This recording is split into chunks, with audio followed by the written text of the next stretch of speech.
Bismillahirrahmanirrahim. Jangan lupa subscribe ya.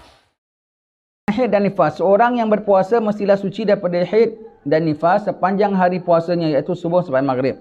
Tidak boleh ada satu titik awal hari, tidak boleh satu titik ujung hari. Batal puasa yang kedatangan haid sedetik sebelum maghrib walau setitik sekalipun. Alamak, aku ni rasa macam nak datang ni. Macam nak datang. Kita tak tahulah, kita tak pernah rasa. Orang perempuan. Orang perempuan dia. Rasa macam nak datang ni. Dah sampai tempohnya. Datanglah lepas maghrib. Selamat puasa aku. Kali datang. Tengah saji-saji nak buka. Sekarang masuklah waktu maghrib. Di Batu Pahat. Umpamanya. Sebelum bang aja keluar satu titik darah. Satu titik. Sebelum maghrib. Batal puasanya. Rugi tak? Dia tak rugi. Dia punya tak makan tak minum, Allah Ta'ala berilah ganjaran. Batal puasanya kena qada, ya. Baik, kalau perempuan dalam haid dan nifas tak boleh puasa. Dia nak juga puasa, tak sah lagi haram. Tak sah lagi haram puasanya. Tak apa, akak kuat pada akak tak apa-apa. Haid pun akak puasa juga. Tak apa, akak qada pun qada juga, tapi akak nak dapat fadilat.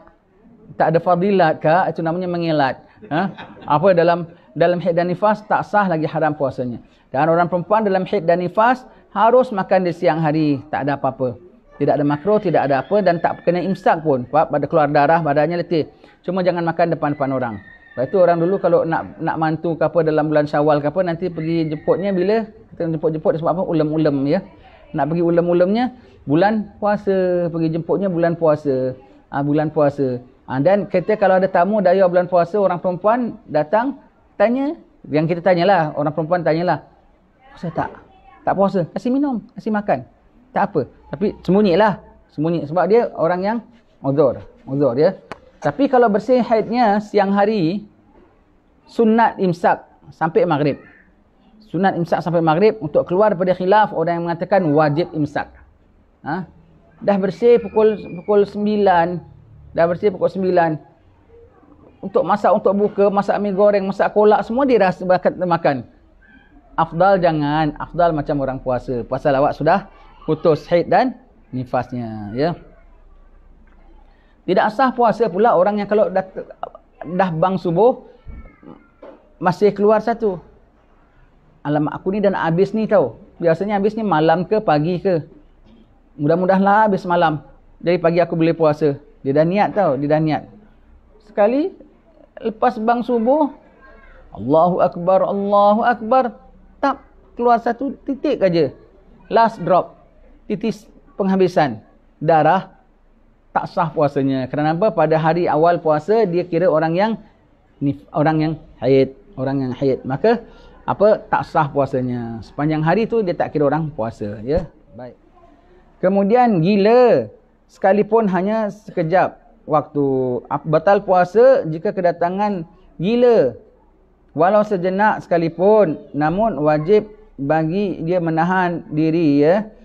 Wajib menahan diri pada baki harinya. Kalau gila umpamanya tengah puasa, walaupun dia tak sadar walau seminit, bukan walau seminit, walau sedetik sekalipun, gilanya sekejap aja. Tengah hari bulan puasa, lepas zuhur, angot apa? Gilanya mendatang. Angot, pekik semua. Tak tahu, sekejap je sadar. Kenapa ya? Penyakit kau datanglah, kau angot tadi. Allah, batal puasanya. Tak ada qada. Tak qada, cuma imsak saja harinya, tak ada. Kalau gila, tak ada qada. Jadi kalau siapa tak nak sangat qada puasa tu namanya gila. Kenapa? Orang gila tak puasa dan tak wajib qada. Walau datang sejenak sekalipun. Ya. Kemudian rekod perkara batalkan puasa ialah mabuk atau pingsan sepanjang hari. Sepanjang hari. Maksud sepanjang hari daripada subuh sampai maghrib. Pitam, pingsan, koma, kebalikannya bagi gila. Kalau gila, dia waras sepanjang hari. Angot satu detik, batal puasanya.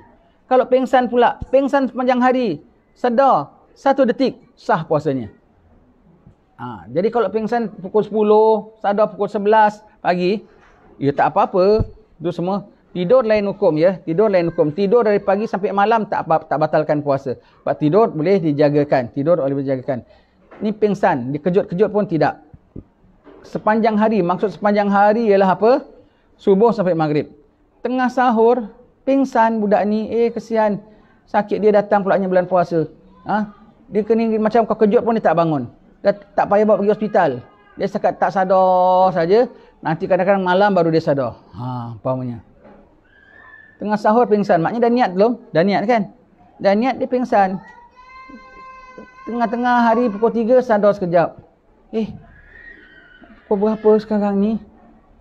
Pukul 3. Pukul 3 terpingsan balik. Umpamanya. Sah puasanya pasal dia sadar sekejap. Sadar sekejap je.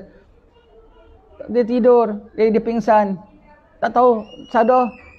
Dah bang subuh belum? Sebab tadi dia sahur. Dah bang subuh, dah maghrib pun. Dah maghrib.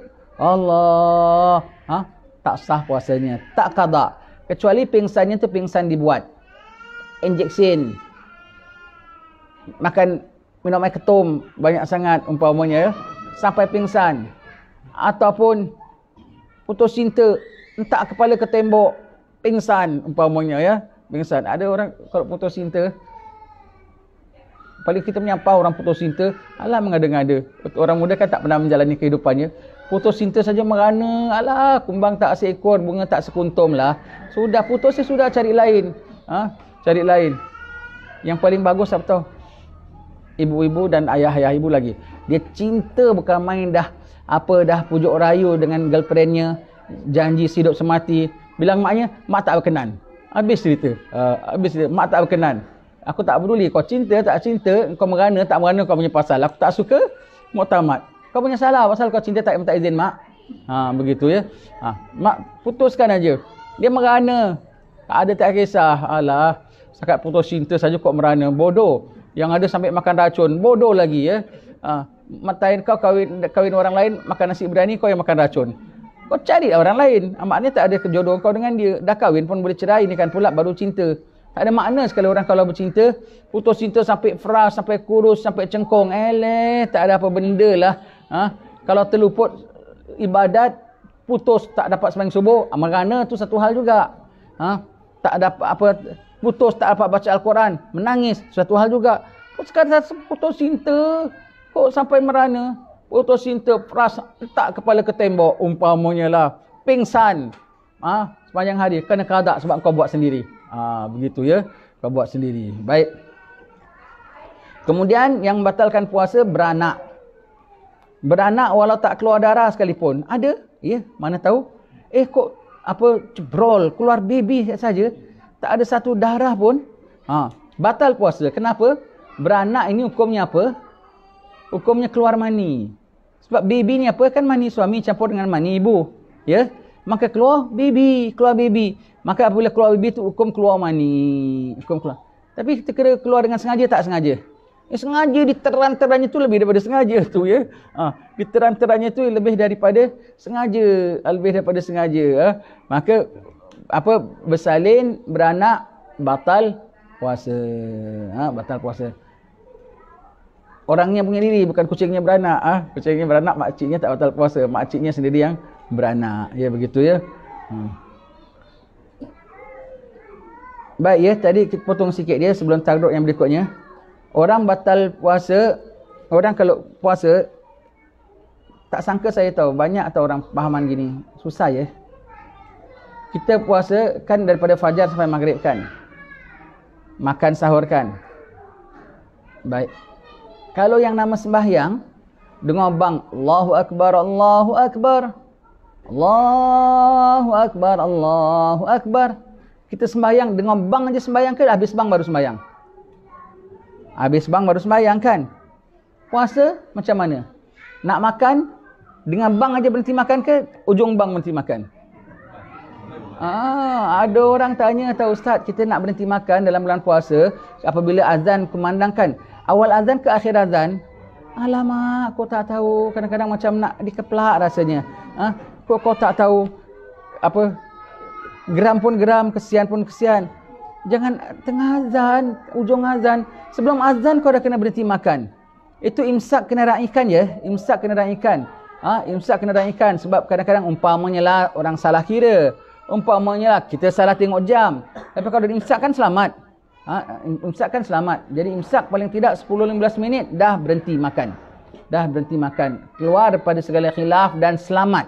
Selamat. Walaupun baru imsak masih boleh makan. Tetapi kalau kemudian dah hampir dengan subuh, bahaya. Sebab apabila masuk waktu, adat orang bikin jadual biasa tambah 1 degree perjalanan matahari. Iaitu paling-paling tidak 4 jam. 4 detik. 4 minit. 4 minit. Baru dia taruh subuh pukul sekian. Biasanya. Ya. Tetapi maksud habis macam mana orang puasa? Ya ada imsak. Lepas tu imsak tu kena raikan dia. Yang orang imsak dapat imsak. Baru imsak. Masih makan. Dia takuti kalau dah bang subuh kau kena qada. Walaupun Pak Bilal belum bang. Pak Bilal pun padan. Kadang-kadang dia bang bukannya tepat waktu. Dia salah tengok jadual pun kadang-kadang. Ya tidak. Jadi gitu. Berapa hari yang lalu pun ada orang tanya kemuskilan. Ustaz, kita nak habiskan makanan tu bila sebetulnya? Ketika dengar bang saja, ataupun tengah bang ada suapan penghabisan kita boleh telan, ataupun sepanjang bang masih boleh makan. Tak boleh. Sebelum bang aja dah kena stop. Bang walau titik pun masuk dalam dah hukum makan dengan sengaja, maka batal lah puasanya. Ya. Jadi waktu imsak tu kena raikan ya. Waktu imsak kena raikan. Baik. Perkara batalkan puasa berikutnya murtad, iaitu keluar agama Islam, sama ada dengan i'tikad hatinya ataupun dengan tuturannya ataupun dengan perbuatannya. Na'udzubillah tengah bulan puasa kok fikir entah-entah Tuhan tak ada. Jadi kafir. Na'udzubillah batal. Ataupun membuat satu perkara-perkara yang membatalkan syahadatnya. Seperti ngadap patung berhala dan diangguknya. Dah kira dia mengiktiraf ya. Seperti pakai loket ada salib. Pakai loket ada salib dengan niat nak menunjukkan bahawasanya konon-konon dia macam orang Kristian. Ataupun bulan puasa kena tangkap dengan qadi pasal tak puasa. Tu dia buat jadi serani. Pula mukanya ada macam akan peranakan ke apa macam India ke macam Arab ke gitu, macam serani gitu kan. Apabila ditanya, awak orang Islam? Oh sorry, I'm non-Muslim. Dia pura-pura. Batal syahadatnya. Biar batal puasa jangan batal syahadat ya. Batal syahadat, batal agamanya, batal puasanya, batal sembahyangnya, batal pahalanya sejak dia akil baligh sampai hari itu batal semuanya. Batal semuanya ya. Ataupun dengan percakapan, banyak percakapan-percakapan yang batalkan syahadat ya. Semua tu kena belajar, tak boleh tidak ya. Batal puasa kalau murtad, na'udzubillah. Dan dalam kategori kafir paling jahat sekali murtad. Kafir harbi pun tak turut gini. Nombor 1 paling jahat adalah murtad. Dia dah beriman kepada Allah. Iman tu muncak segala kebaikan iman. Dia dah Allah Ta'ala berikan dia iman. Kok dia buang. Dia dah mengenal Allah Ta'ala. Kok dia sekarang tak nak kenal Allah Ta'ala. Maka jadi kafirlah dia. Ya. Baik. Jadi murtad ya. Murtad. Semua perkara membatalkan puasa. Baik. Muka surat 13.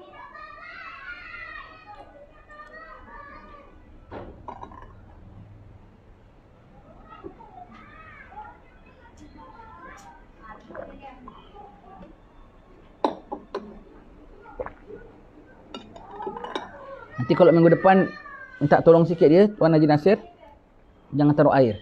Nanti saya terminum. Kita cerita tadi, ada seorang kawan saya, dia pensyarah Universiti Singapura lah. Dia ceramah kat universiti, ialah bukan universiti Islam. Dia ceramah orang taruh air. Dia kering tekaknya, dia minum. Dia minum tak perasan, tak ingat. Orang bawah tengok, tengok dia minum air. Depan-depan orang ramai-ramai. Tak sembunyi pun ya. Sebab dia tak tahu minum sampai habis ya, kering tekaknya, dia nak minumnya. Lepas habis semua orang tanya, Prof, sedap minum tadi? Astaghfirullahalazim. Tengok cawannya dah habis. Dia minum begitu. Tapi kalau nak taruh pun taruhlah. Taruhlah. Mudah-mudahan terlupa. Tak boleh. Begitu ya. Begitu. Jadi minum kalau terlupa tak batal puasa. Ada orang puasa terminum ya. Baik.